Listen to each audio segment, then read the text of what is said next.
Magandang umaga po, Nay. Ngayong araw na po ito, nasalubong ko si nanay na nangangalakal. May kasama siyang dalawang anak. At nakita ko nga, pansin ko kay nanay na iisa lang yung paa niya pero naghahanap buhay, nangangalakal. Ngayon, Nay, tinanong ko siya ng ilang mga katanungan kung saan sila nakatira. Taga rito lang daw sila sa Tansa, sa Amaya 1. Tama po ba? Nay, ano po ang pangalan ninyo, Nay? Ros? Si Nanay Ros ay ilang taon na po kayo? 42. Ha? 46. Tapos, nasaan po ang asawa ninyo? Nakakulong. So ngayon kayo lang ang naghahanap buhay para sa mga anak niyo. Yung anak niyo ilan po lahat sila? Ani mga anak niyo. Nasaan po yung iba? Nasa akin. Lahat. Tapos kayo ang bumubuhay sa kanila. Ako, napakasipag. Ang hanap buhay niyo lang pangangalakal po. Napakaswerte ni nanay ngayong araw kasi talagang ilang araw na kami naghahanap na pwede namin matulungan na deserve. Ito, nakita namin si nanay na talagang nakita ko na naantig yung puso ko yung nung makita ko siya na nangangalakal na ayan, isa lang yung paa ni nanay pero nangangalakal pa rin. Binubuhay niyo po yung 6 na anak ninyo. So nasaan po lahat yung mga anak ninyo? Nag-aaral po ba sila? Dalawa lang po. Dalawang nag-aaral. Pero ilang taon na po kayo nangangalakal, Nay? Matagal na po. Matagal na. Yan talaga yung pinagkukuhanan nyo lahat ng budget ninyo araw-araw. Yun. So, ito si anong pangalan mo? Anong pangalan mo? Ha? Toto. Ang hit Toto. Tapos itong anak mo ba? Anak mo isa, anong pangalan? Ano po? Litan po. Litan. Wait siya. Ngayon, Nay, dahil sa Amaya 1 ka nakatira, mamaya, ibigay mo sa akin yung address mo para kung sakali na yung kasama ko kasi, titignan namin kung mapupuntaan ka namin bukas para sa pa-interview ka namin ulit.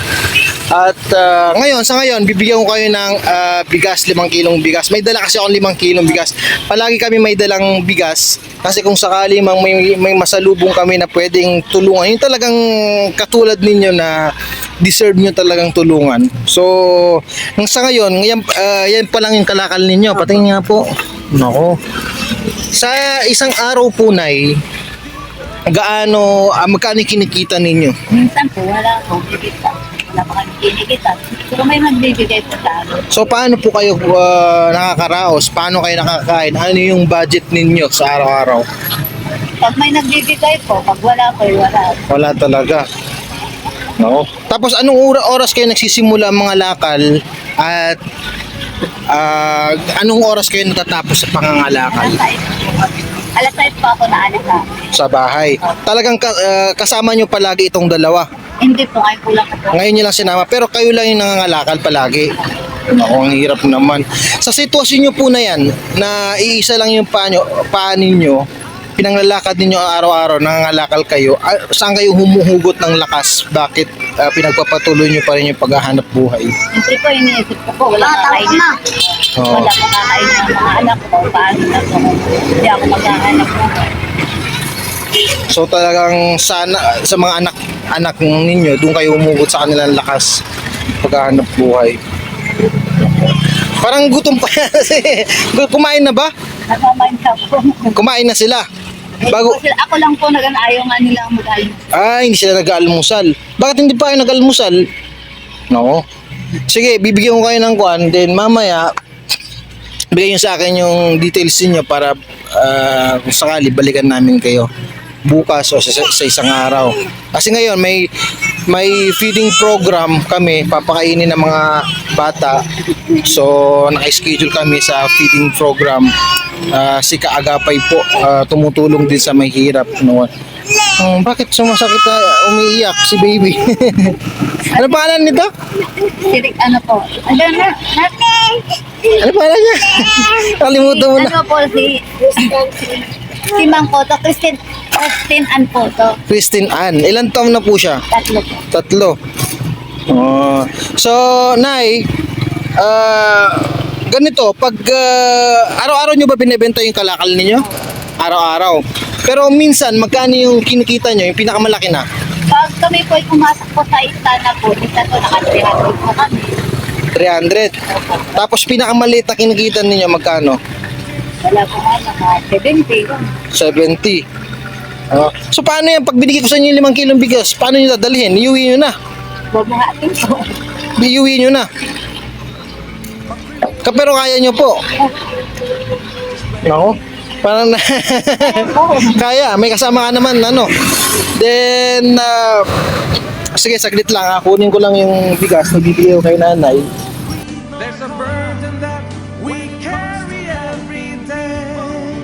There's no different peoples in different lands are praying for a helping message as war and hunger tear their lives. 5 kilong bigas. Ito po. Kaya nyo ba, Nay? Kaya? Ano po, basta Sige. Ayan, yung 5 kilong bigas, sana makatulong sa inyo yan. At least meron kayong makakain.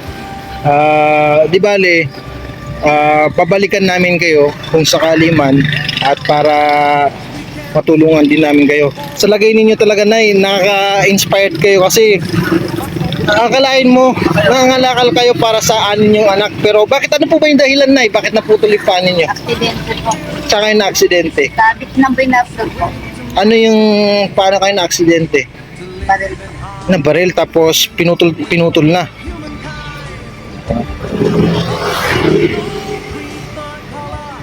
Nanay.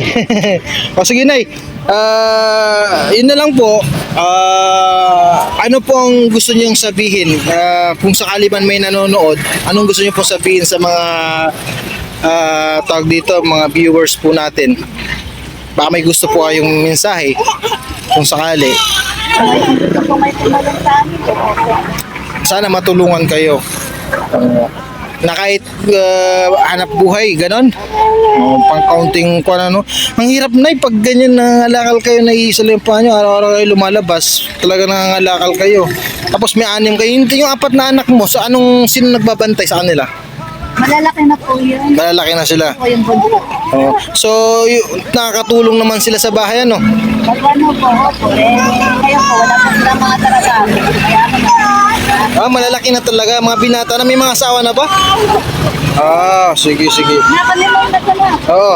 Sige po, Nay. Di bali po, sana